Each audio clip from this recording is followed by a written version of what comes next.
अस्सलामु अलैकुम वरहमतुल्लाहि वबरकातुहू। हज 2025 में जाने वाले हाजियों के लिए कुछ ऐसी हिदायतें हैं वो जो यहाँ से जान के यहाँ से मालूमात करके जाना बहुत ज़रूरी है।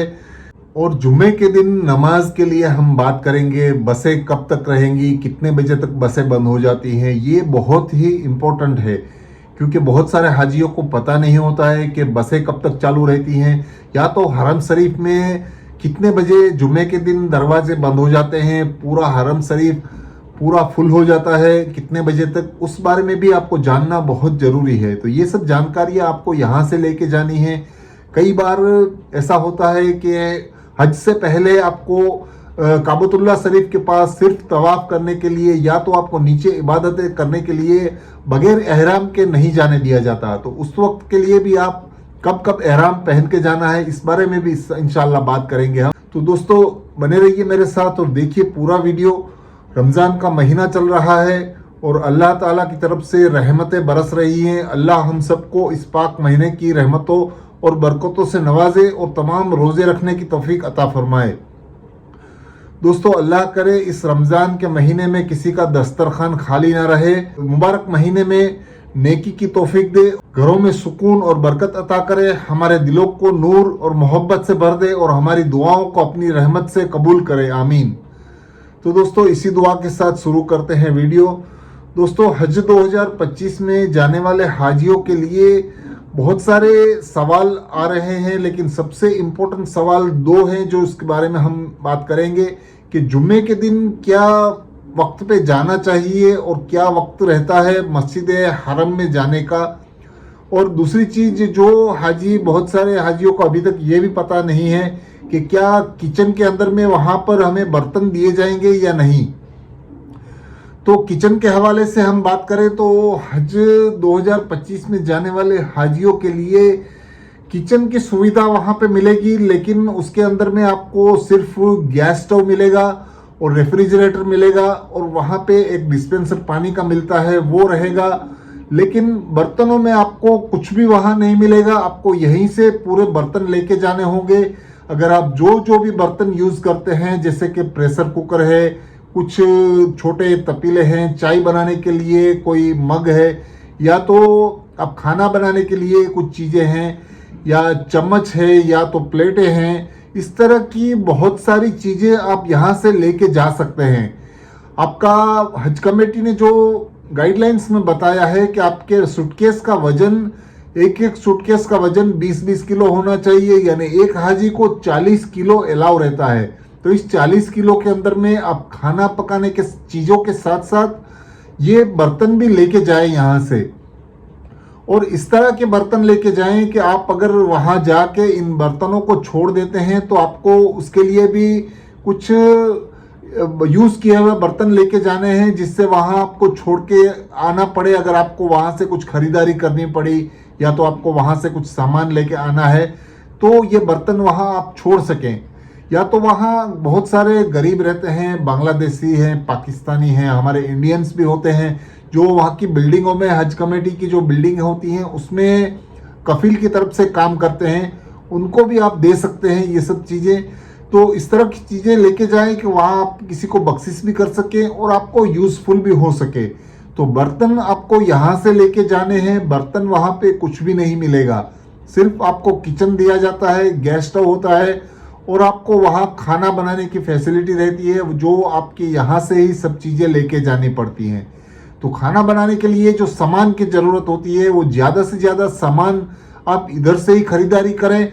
तो उससे क्या होता है कि वहाँ पे आपका डॉलर में जो आपको वहाँ रियाल में जो खर्चा करना पड़ता है वो आपको वहाँ नहीं करना पड़ेगा, सिर्फ आपको सब्जियाँ, और अगर आप वेज नॉन वेज कुछ चिकन वगैरह लेना चाहते हैं तो वो आप ले सकते हैं वहाँ से। यानी सब्जियाँ और फल को छोड़ के बाकी सब चीज़ें आप यहाँ से भी ले जा सकते हैं। और दूध में भी बहुत सारे हाजियों के सवाल हैं कि क्या हम मिल्क पाउडर ले जा सकते हैं, तो मिल्क पाउडर भी आप ले जा सकते हैं। वहाँ पे दूध की बोतलें बहुत महंगी होती हैं, तो आप यहाँ से मिल्क पाउडर के पैकेट भी ले जा सकते हैं। वहाँ पे आप इंस्टेंट मिल्क बना के चाय भी बना सकते हैं और दूसरी चीज़ों में भी ये मिल्क यूज़ कर सकते हैं। तो इससे क्या होता है कि आपका खर्चा कम होता है और रियाल में आपका खर्चा उतना ज़्यादा नहीं होता है।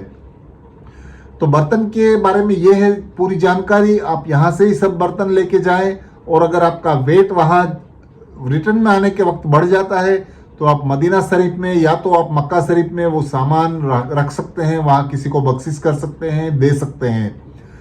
और बहुत सारे हाजियों के सवाल हैं कि क्या हमें जुम्मे के दिन बसें नहीं मिलेगी।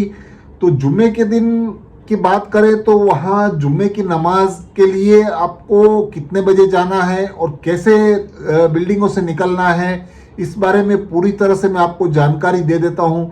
तो अगर आप अजीजिया में रहते हैं या तो आप अजीजिया नसीम में रहते हैं, तो वहाँ पे आपको जुम्मे की नमाज के लिए सबसे पहले जल्द से जल्द निकलना होगा। और जुम्मे के दिन जो नमाज का वक्त रहता है वो 12:30 बजे वहाँ नमाज होती है, लेकिन आपको पहले ही यहाँ से बिल्डिंग से निकल जाना है। बिल्डिंग से आपको 4 बजे फजर के वक्त आप निकल जाने से बहुत ही अच्छी बात है। 5 बजे 4-5 बजे के आसपास आप तहज्जुद के वक्त या तो फजर के वक्त आप बिल्डिंग से निकल के वहाँ जाके फजर पढ़ सकते हैं। और अगर आप देर से भी जाना चाहते हैं तो ज़्यादा से ज़्यादा वक्त आप 7 बजे से पहले निकल जाएं।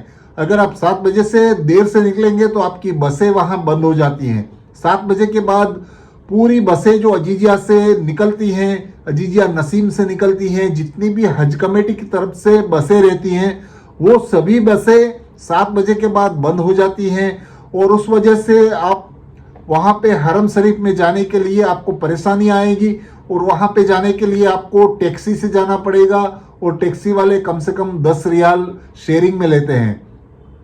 तो उससे अच्छा है कि आप जल्द से जल्द उठ के जुम्मे के दिन नमाज फजर पढ़ने के लिए, तहज्जुद पढ़ने के लिए चले जाएं और वहाँ पे आप रुकें।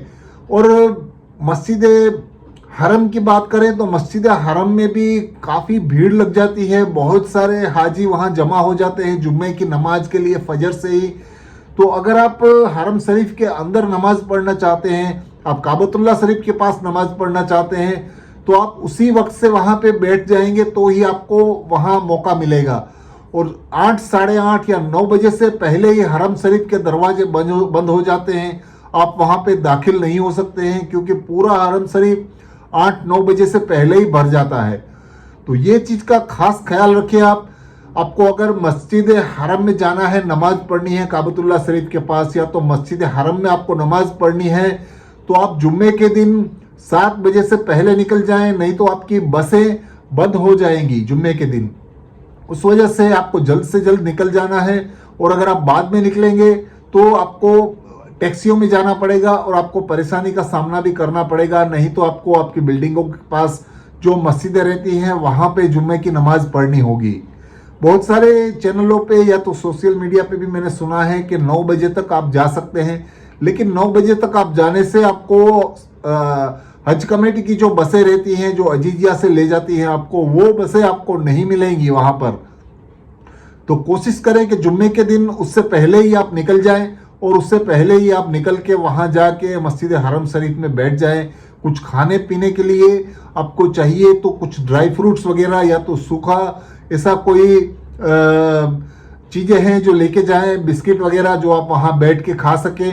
पानी की बोतल लेके जाएं, तो जिससे क्या होता है कि आप सुबह से लेकर दोपहर तक आराम से बैठ के वहाँ पे इबादतें भी कर सकते हैं, कुरान शरीफ की तिलावत भी कर सकते हैं, और बाकी सब जो चीज़ें रहती हैं वो आप वहाँ पे नमाजों के साथ साथ नफली इबादत भी कर सकते हैं।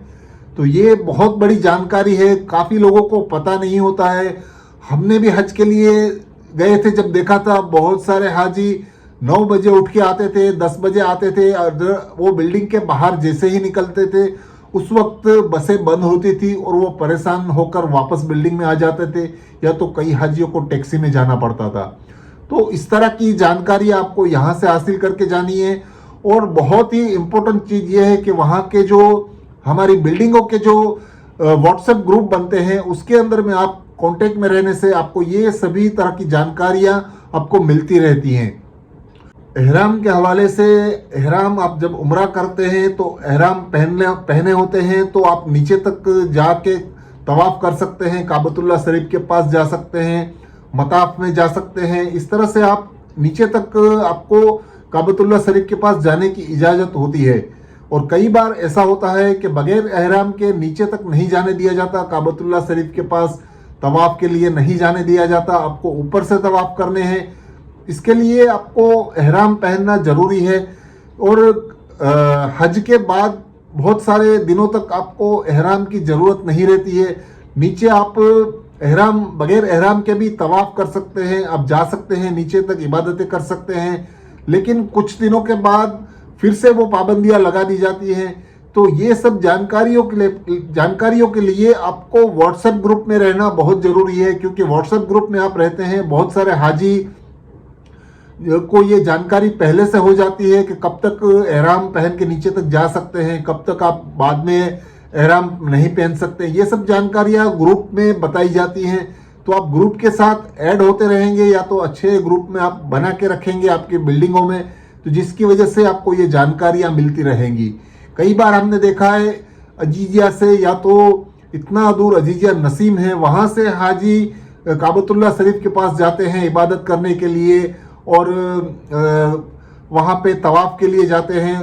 तो देखते हैं कि नीचे तक नहीं जाने दिया जाता, क्योंकि उम्रा करने वाले हाजियों की तादाद हज के अंदर में बहुत ज़्यादा होती है। उसके लिए वहाँ पे बगैर एहराम के नहीं जाने दिया जाता। उस वक्त ये हाजी बगैर एहराम के गए होते हैं, उनको नीचे तक इजाज़त नहीं मिलती है, इसलिए उनको ऊपर से तवाफ़ करने पड़ते हैं, या तो मस्जिद हरम में बैठ के इबादतें करनी पड़ती हैं।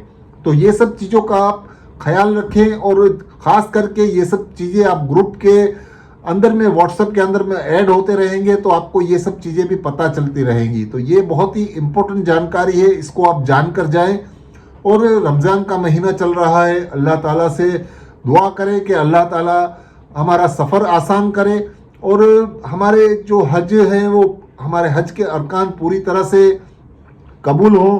और रमज़ान का मुबारक महीना चल रहा है, इसके अंदर में आपको इबादतें करनी है, हज के फ़राइज़, हज के नवाफिल, इस तरह की सभी जानकारियाँ आपको हासिल करनी है। अभी ख़ास करके आपको नमाज़ों की, वज़ू की, आपको गुस्ल की, हज की, इस तरह की बहुत सारी जानकारियाँ यहाँ से जानना बहुत ज़रूरी है।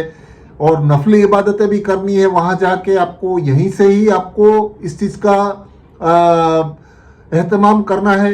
जैसे कि तहज्जुद है, इशराक है, चास्त है, अवाबीन है, ये सब नमाजें आपको यहाँ से ही पढ़ना शुरू कर देना है, क्योंकि नवाफिल का सवाब भी बहुत है। और हज के अंदर में अगर आप हज के लिए जा रहे हैं तो आपको पता होगा कि मक्का शरीफ के अंदर में एक नेकी का सवाब 1,00,000 नेकियां होती हैं।